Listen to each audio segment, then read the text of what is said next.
président de la République reçoit le chef de mission pour la Mauritanie au Fonds monétaire international.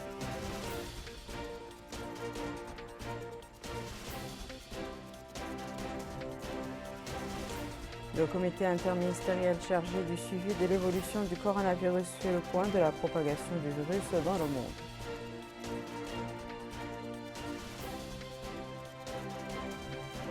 Poursuite de la 4e édition des rallyes des sciences. Dans ce journal, le déroulement de la compétition dans les pôles de l'Assaba et de l'Ichiri.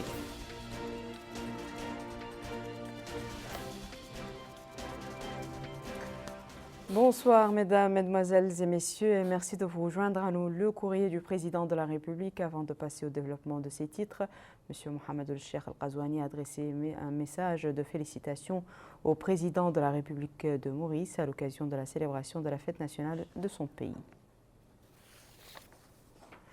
Et comme annoncé dans les titres, le président de la République a eu ce matin des entretiens avec M. Éric Motou, chef de mission pour la Mauritanie au Fonds monétaire international. L'entretien a porté sur les différents volets de la coopération entre notre pays et cette institution financière internationale.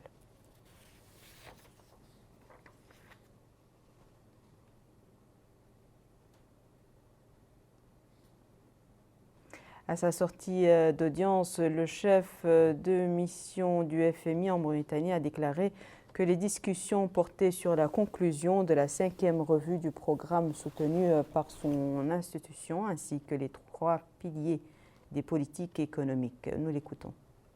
J'ai eu des entretiens très constructifs avec son Excellence, Monsieur le Président de la République, et avec les membres du gouvernement et le gouverneur de la Banque centrale au cours des 2 semaines passées. Nous avons conclu la 5e revue du programme soutenu par le FMI. Ce programme continue d'être mis en œuvre de manière très satisfaisante par les autorités mauritaniennes. Nous avons discuté des 3 piliers des politiques économiques de la Mauritanie. Premièrement, continuer des politiques budgétaires et monétaires maîtrisées et prudentes afin de maintenir les grands équilibres macroéconomiques et la viabilité de la dette. Deuxièmement, nous avons parlé d'augmenter les dépenses sociales, en particulier les dépenses d'éducation, de santé et d'infrastructure, afin de répondre aux besoins de la population, de soutenir une croissance forte et inclusive et de créer des emplois.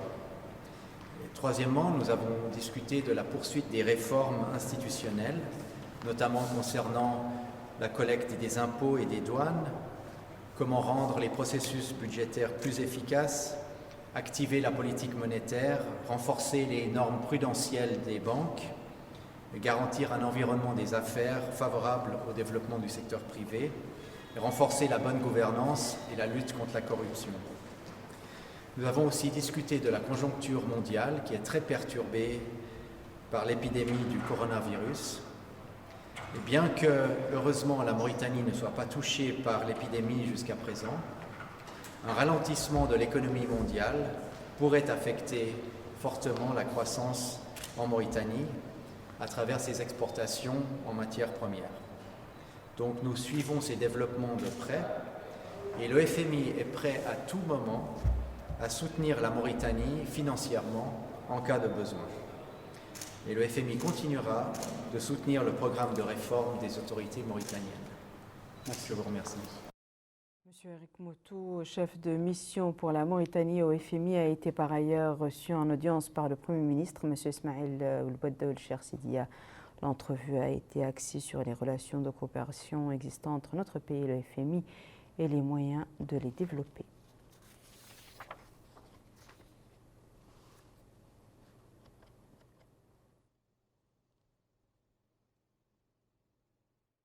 Le Premier ministre avait auparavant présidé la réunion du comité interministériel chargé du suivi de l'évolution du coronavirus. Le comité a examiné la situation de propagation du virus dans le monde et a passé en revue les dispositions prises au niveau des différents pays et organismes internationaux spécialisés.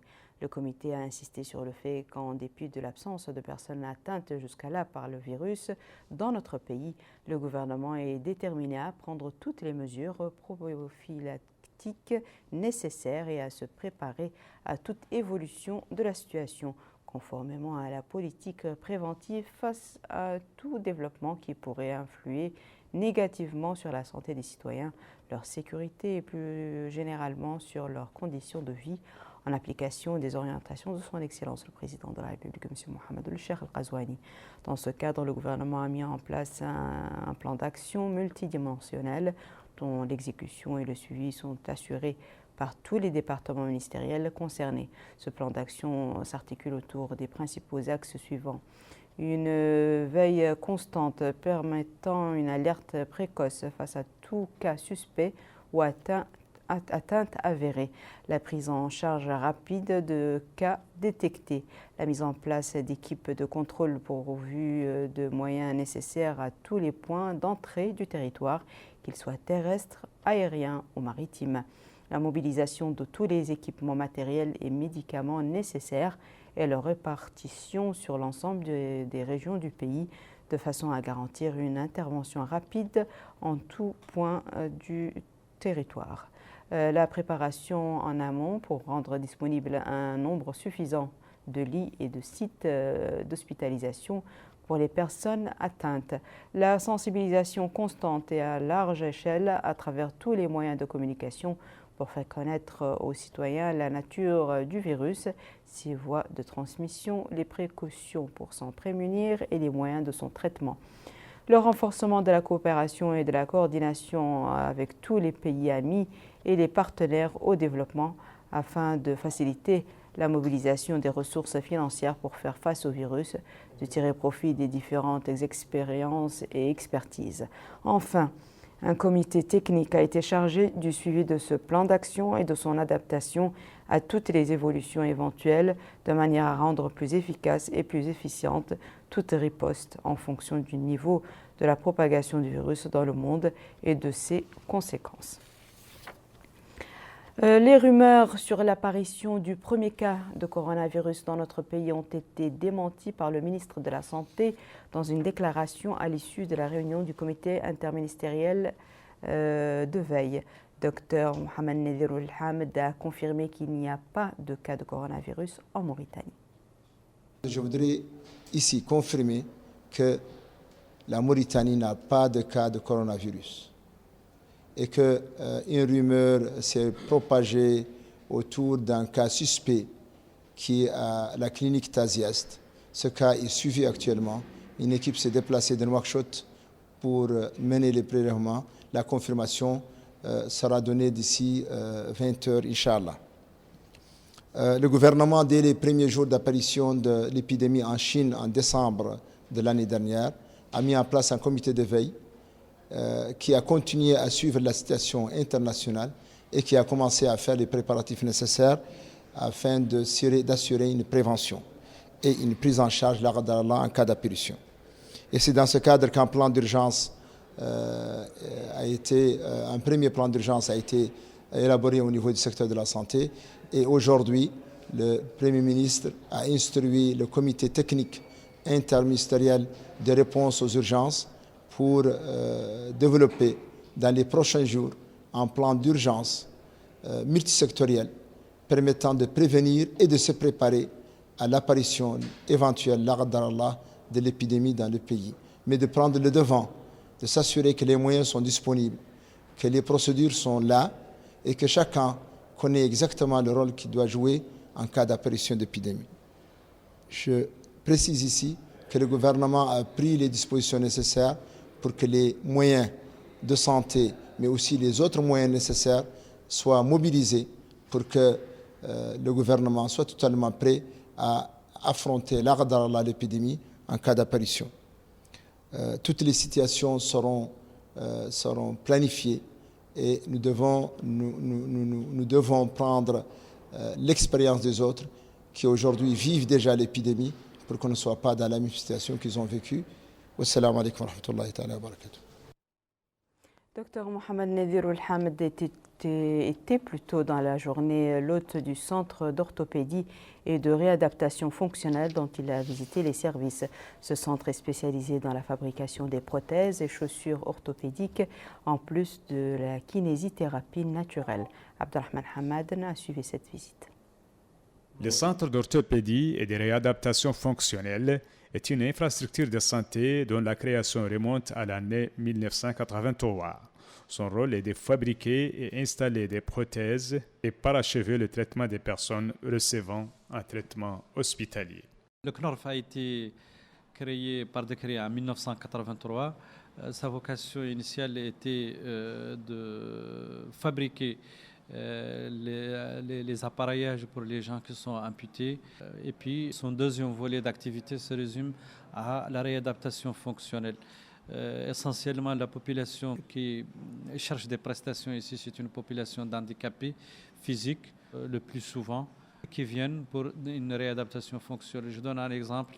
Il y a 3 secteurs d'activité de réhabilitation. Un secteur pour hommes, un secteur pour les enfants et un secteur pour femmes. Les 3 secteurs fonctionnent en même temps. Ils sont visités essentiellement par les malades qui sont orientés par les médecins au niveau des hôpitaux généraux, en l'occurrence au niveau de la chirurgie, particulièrement la chirurgie orthopédique. Les gens qui viennent, qui restent pendant très longtemps sous plâtre ou qui restent pendant très longtemps sous traction et qui ont besoin de reprendre la fonction du membre. Dans le cadre des visites coutumières aux centres et structures de santé en vue d'améliorer le secteur, le ministre de la Santé, Dr Nadir Ould-Hamd, a effectué une visite d'information à ce centre où il s'est rendu dans les différents pavillons, à savoir les services d'accueil, d'orthopédie, de prothèses et de fabrication de chaussures orthopédiques, en plus de la kinésithérapie naturelle qui est dotée de 11 salles et le service de kinésithérapie pour les femmes et les enfants. Dans toutes les étapes, le ministre a reçu des explications des responsables du centre sur les missions et les outils utilisés dans le traitement naturel. Dr Nadir Ould-Hamd a écouté attentivement les problèmes posés par les patients et visiteurs de ce centre, promettant d'y chercher les solutions idoines. Au terme de cette visite, le ministre a tenu une réunion avec le staff médical, le chef service et les fonctionnaires de ce centre. Pour des routes plus sûres, c'est autour plutôt de ce thème que des experts du ministère de l'Équipement et des Transports ont échangé hier et aujourd'hui. L'objectif à terme de cet atelier visait l'élaboration d'un guide de procédure qui servira de référence dans le suivi et la réalisation des projets routiers. Bokar Bailaba. L'objectif de la rencontre était d'échanger des points de vue pour élaborer un guide de procédure qui servira de référence dans l'élaboration des projets routiers. D'ailleurs, le secrétaire général du ministère de l'Équipement et des Transports, Saad Vaoul Mohamed Samba, a mis en relief l'importance d'avoir des routes réalisées selon les règles de l'art. Il a ajouté que les routes permettent d'impulser un développement économique. En d'autres termes, la rencontre a permis de réfléchir sur l'adoption d'un guide de procédure de gestion des projets et le laboratoire national des travaux publics est en avant-garde dans cette démarche.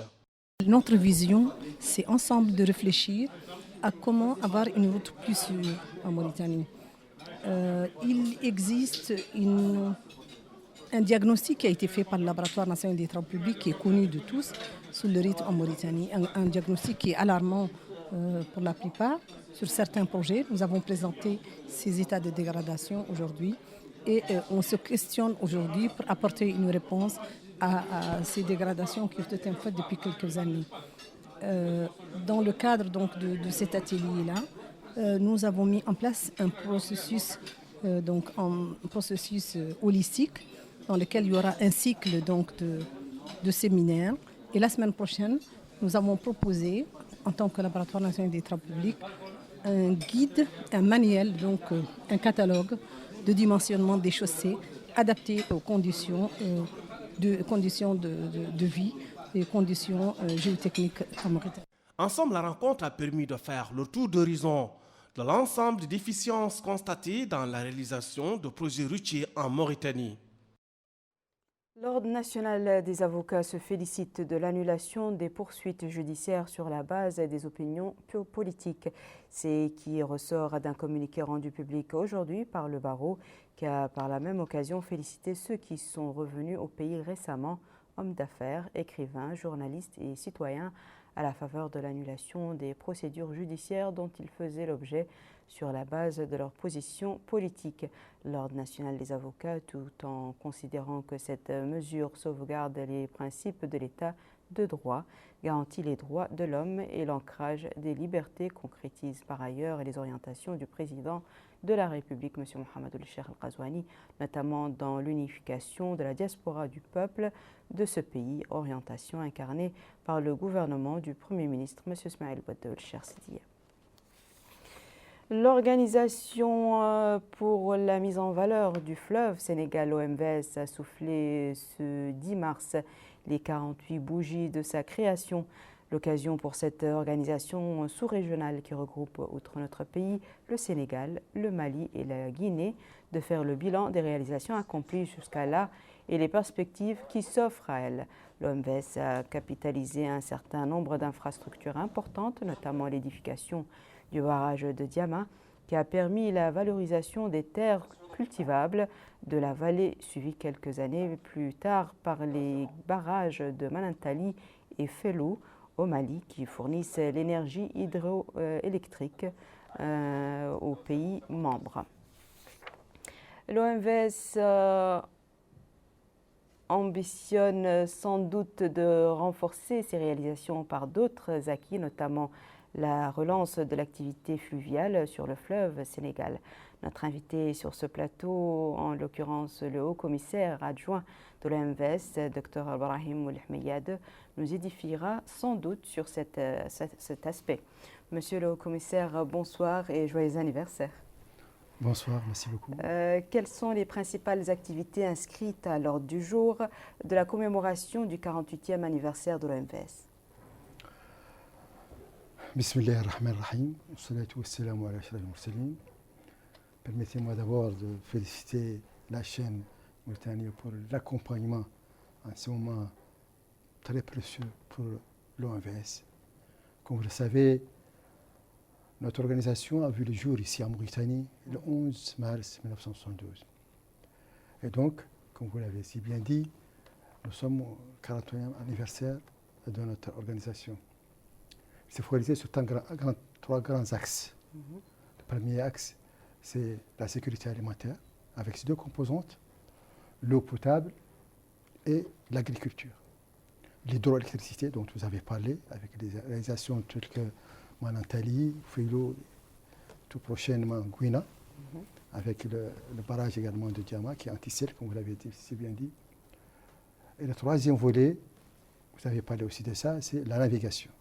Absolument. La navigation, c'est un projet, c'est l'axe vraiment principal des objectifs majeurs de l'organisation que nous venons actuellement d'entamer par la signature d'un contrat déjà avec l'INA. C'est-à-dire que nous sommes vraiment sur la mise en œuvre de cet aspect. Je pense que les deux premiers volets, tout le monde, en tout cas, ont vu le résultat. Sur les riguets, nous avons un potentiel au niveau du bassin de 350 000 hectares. Pour la partie mauritanienne, nous avons 125 000 hectares. Et donc, vers 70-75 qui sont déjà actuellement mis en valeur. Nous avons l'eau potable. Ça, c'est pour la sécurité alimentaire. L'eau potable. Pour l'hydroélectricité, oui, nous avons le barrage de Manantali, nous avons le barrage de Filou. Et comme j'ai dit, très bientôt, vers 2021, nous aurons le barrage de Gouina. Le rôle du barrage anti-sel de Diama est voyant. Avant Diama, l'eau salée montait jusqu'à 200 km. Et donc, on ne pouvait pas faire de l'agriculture. Il joue donc un double rôle. Arrêter l'eau salée pour que les gens puissent cultiver, disponibiliser l'eau pour l'alimentation humaine et pour l'agriculture. Très bien. Maintenant, nous entamons très bientôt notre prochain volet qui est la navigation, qui est très importante par ailleurs. C'est un volet très important. Il va vraiment animer toute la zone du fleuve. Cette navigation existait dans le temps, mais avec le niveau vraiment du fleuve, nous avons actuellement des plans pour ça. Et c'est la raison d'être lors de la dernière conférence des chefs d'État où ils ont insisté sur vraiment l'accompagnement de l'OMVS pour pouvoir mettre en place cette navigation qui partira de Saint-Louis jusqu'à Mendivie à peu près 900 et quelques kilomètres. Et ça permettra vraiment de faire revivre cette zone de notre sous-bassin. Très bien. Monsieur le commissaire, où en est l'OMVS dans la réalisation du projet de la navigation sur le fleuve Sénégal? C'est ce que je vous disais tantôt. Nous sommes vraiment actuellement sur la recherche de financement. Nous avons signé déjà avec une société indienne et nous espérons donc être accompagnés par les États pour très rapidement essayer de mettre en exécution ce projet. Très bien. Nous sommes vraiment là-dessus. Et quelle évaluation faites-vous du parcours de votre organisation, notamment en termes d'intégration régionale? Je pense que les choses sont parlantes. Nos résultats sont parlants d'eux-mêmes. Dans les différents pays, c'est vraiment l'intégration. Et c'est une référence dans le monde, dans la gestion du transfrontalier au niveau du monde. Nous sommes la référence des organismes de bassin qui, dans d'autres contrées, c'est des choses de conflits, de guerres. Nous, c'est l'intégration, c'est le développement, c'est la paix. Et ça, c'est vraiment le point fort de notre organisation. Très bien. Enfin, un dernier mot sur les perspectives. Les perspectives sont prometteuses. Nous envisageons actuellement le troisième volet des infrastructures. Nous avons le barrage de Gourbassi qui va permettre la régulation de l'eau, de la maîtrise de l'eau de notre bassin pour pouvoir avoir un terrain d'eau suffisant pour la navigation et pour disponibiliser également pour nos agriculteurs de l'eau dans toutes les périodes et donc pouvoir disposer de 2 ou 3 campagnes d'agriculture. Nous avons le grand barrage hydroélectrique de Koukutamba qui est actuellement en mire. Ça sera très pour bientôt. Nous avons le barrage de Boraya. Nous avons lancé une initiative de solaire, 400 MW de solaire pour pouvoir encore renforcer notre potentiel électrique et parer éventuellement à des insuffisances hydriques de notre bassin. Très bien. Merci beaucoup, Monsieur le Dr Brahim Oulahmeyad. Je rappelle que vous êtes le commissaire adjoint de la OMVS. Merci beaucoup d'avoir Je saisis quand même cette occasion pour s'excuser. On voulait vraiment faire de cet événement un grand événement parce que c'est une nouvelle habitude actuellement de pouvoir donc célébrer comme on voulait cette création dans tous les pays pour faire connaître un peu notre organisation. Nous avons senti que les gens pour lesquels nous sommes là, que nous travaillons tous les jours, ne mesurent pas ce que nous faisons alors que nous sommes là nuit et jour pour les servir, quoi, pour leur bien-être. Merci beaucoup à vous. Les femmes continuent de saisir l'opportunité du 8 mars, fête internationale de la femme, pour sensibiliser l'opinion publique sur le rôle qu'elle joue au niveau de toutes les sphères de la vie publique et privée. C'est le cas des femmes regroupées au sein du secrétariat exécutif des femmes de l'Union du travail et de la santé. Elles ont tenu hier une activité au cours de laquelle l'action syndicale dans le domaine sanitaire a été mise en exergue. Rabia Aded. Les femmes syndicalistes pionnières à l'honneur au cours de cette manifestation organisée pour mettre en exergue le rôle joué par l'Union du travail et de la santé dans la formation et l'encadrement des prestataires de la santé, de la reproduction, visant à améliorer la santé de la mère et à réduire la mortalité maternelle et infantile. À cette occasion, le secrétaire général du ministère des Affaires sociales, de l'enfance et de la famille, M. Mohamed Mahmoud Ould Sidi Yahya, a souligné le rôle que joue la femme mauritanienne en sa qualité d'éducatrice des générations et partenaire essentiel dans les divers domaines du développement. À son tour, la secrétaire générale de l'Union générale du travail et de la santé, Mme Zainab Mtcheryuba, a indiqué que la commémoration de la fête internationale de la femme sous le thème des syndicalistes pionnières démontre le rôle que jouent les prestataires des services de la santé et de la reproduction dans la réduction de la mortalité maternelle et néonatale. Elle a ajouté que la distinction d'un groupe de femmes intervenant dans le domaine de la santé et de la reproduction vise à renforcer leur contribution et à encourager leur dévouement dans leur noble travail. Au cours de cette manifestation, un film documentaire portant sur le rôle de ces femmes courageuses dans la consolidation du système sanitaire du pays a été projeté. Avait abrité le lancement des festivités du 8 mars et c'était aussi par cette ville qu'elles sont achevées et sanctionnées par une soirée culturelle et artistique. L'événement avait donné lieu à une exposition de produits féminins à laquelle plusieurs coopératives de la DRAR et d'autres wilayas ont participé. Aminata Kay. Les festivités marquant la célébration de la Fête internationale des droits de la femme ont été clôturées à Attar, capitale de la wilaya de l'Adrar. C'est ainsi que le lycée des jeunes filles de la ville a organisé plusieurs activités. Il s'agit notamment des sketchs et de la poésie traitant de plusieurs thématiques, notamment de la déperdition scolaire et de la protection de la fille. Autre activité organisée en marge de la clôture de la Semaine de la femme, il s'agit de l'activité organisée par le département de la culture, de l'artisanat et des relations avec le Parlement qui a tenu une rencontre intitulée « Le patrimoine culturel intangible de la femme mauritanienne ». La foire d'exposition des produits artisanaux fruits du génie créateur des femmes mauritaniennes était l'objet de toutes les attractions lors de la commémoration de la fête du 8 mars. Plusieurs pays de la sous-région ont participé à cette foire d'exposition. Nous avons rencontré plusieurs femmes qui ont déclaré à notre micro. Pour cette foire leur a permis d'exposer leur savoir-faire, mais aussi d'échanger les expériences avec les autres exposantes venues des 4 coins du pays. Cette autre a indiqué que l'organisation était impeccable. Elle remercie les autorités et elle en profite pour féliciter toutes les femmes et les encourage à plus de sérieux et d'abnégation dans leur travail. Pour cette autre, la femme de la wilaya de l'Adrar est connue pour ses talents de décoratrice d'intérieur. Cependant, elle déplore le manque d'acheteurs lors de cette foire. Chapitre des activités dans l'organisation de la société civile, l'association Ditel Vetat pour l'éveil et l'éducation a célébré le 8 mars sous le slogan « Phase réussite ». L'occasion pour sa secrétaire générale, Mme Khadija Taali, d'affirmer que la fête internationale de la femme est une occasion d'honorer les femmes pionnières de l'association qui se sont distinguées dans divers domaines, particulièrement dans les actions de bienfaisance exécutées par l'association. Cette cérémonie a été par ailleurs marquée par la présentation d'exposés. Direction à présent Kifa, pôle de la 4e édition du rallye des sciences. La compétition regroupe des élèves des classes des 3e AS, des 5e C et D et des 6e C et D des wilayas des Dohod, du Tagan et de la Saba. Bokar Bailaba. Kifa, chef-lieu de la wilaya de la Saba.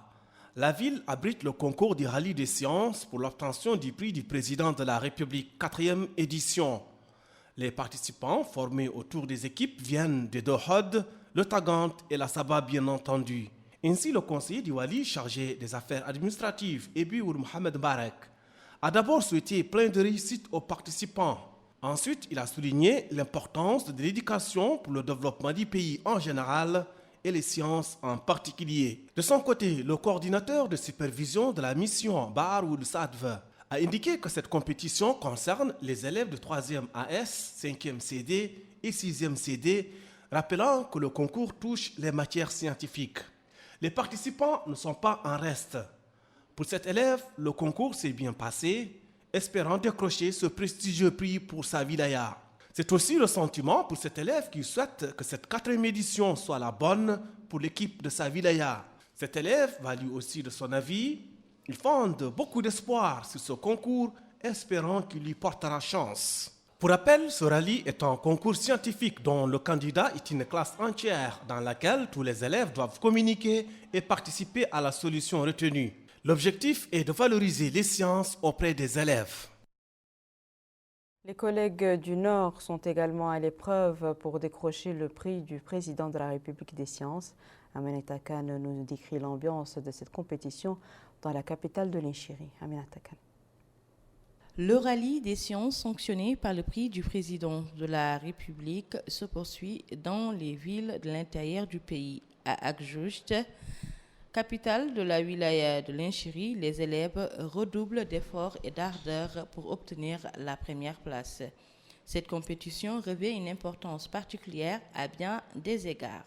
Cet élève que nous avons rencontré a indiqué que le concours permettra aux participants d'améliorer leur niveau dans les matières scientifiques, d'identifier leurs lacunes et de les combler à l'avenir.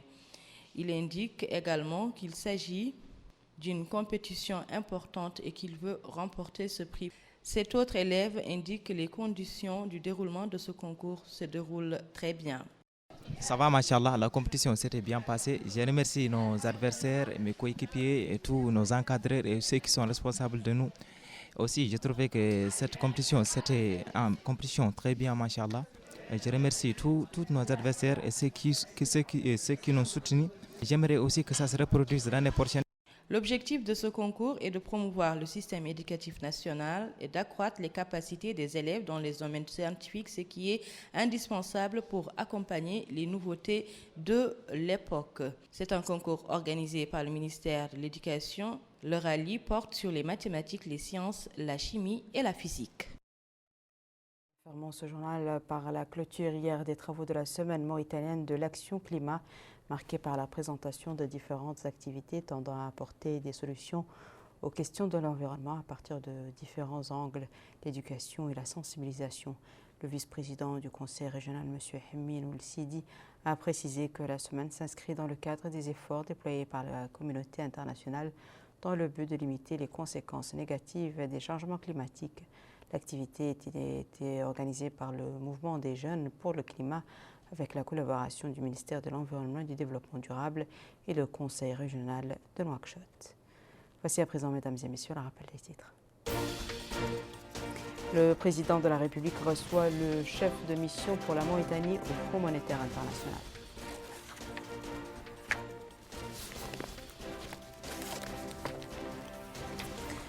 Le comité interministériel chargé du suivi de l'évolution du coronavirus fait le point de la propagation du virus dans le monde.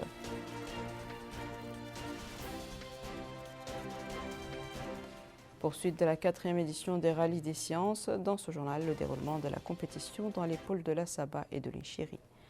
C'est la fin de ce journal, mesdames et messieurs. Merci à vous de nous avoir suivis. Merci de votre fidélité. On se retrouve la semaine prochaine, Inch'Allah.